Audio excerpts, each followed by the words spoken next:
It is my hope that an individual or a family that feels fear or anxiety around money, but is unsure about what to do about it, who is locked in either shame or resistance or anxiety, it comes to an adult forum that's held at a church, or comes to a budgeting class that's held at a church, and they're given a safe place in which to listen to what Derek has to say, and listen to what Kathy has to say, and listen to what the Holy Spirit has to say, and listen to what the other people around their table have to say about how they're doing in their life around money and faith and fear and hope and despair, and that they begin to make small changes in their life as a result of that conversation, and that they go from fear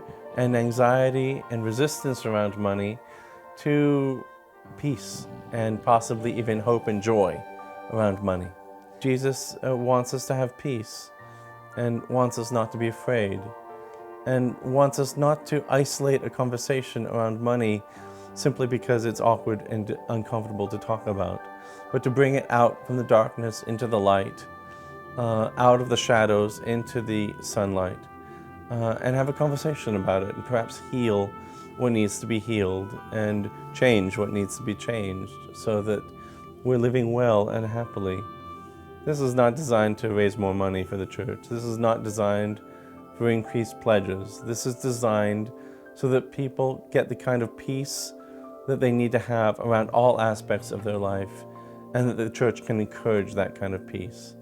And if we continue to talk about peacefulness around health, and peacefulness around eating habits, and peacefulness around rest, and peacefulness around prayer and meditation, and peacefulness that comes from our worship and our community life, but still kind of keep budgeting and finance in this closet, in this corner, under this drape of inaccessibility, well then that part of our lives will constantly be causing us pain and sadness. What I hear from people who are divorcing, what I hear from people who are bankrupt, is that it didn't happen with one action.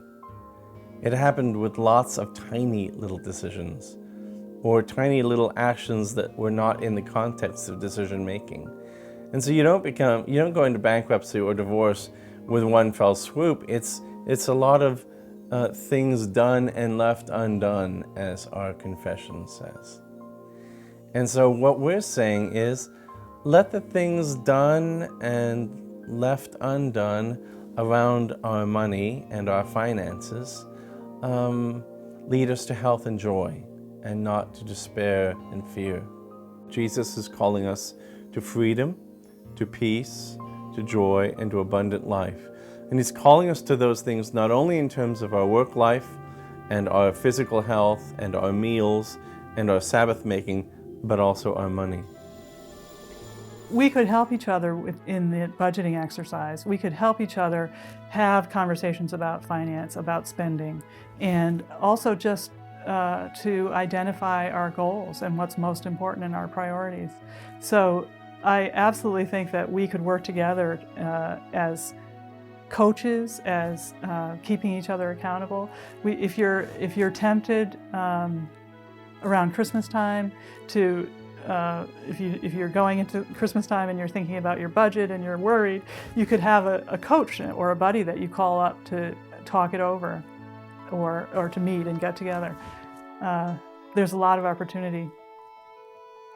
If we continue in this pattern of keeping quiet about financial issues, or not talking with each other about them, or just sort of putting up walls around the conversation, I think we really miss an opportunity to help each other, and we miss an opportunity to connect and support each other, really, as a community. And I think it's emotionally painful for many people, to the worry and the challenges of dealing with finances. It's an emotional burden for many people. If you have children and families that you're caring for, and you aren't able to talk about these issues, I think it's it's a burden. And so I think we miss an opportunity to connect and share and grow together.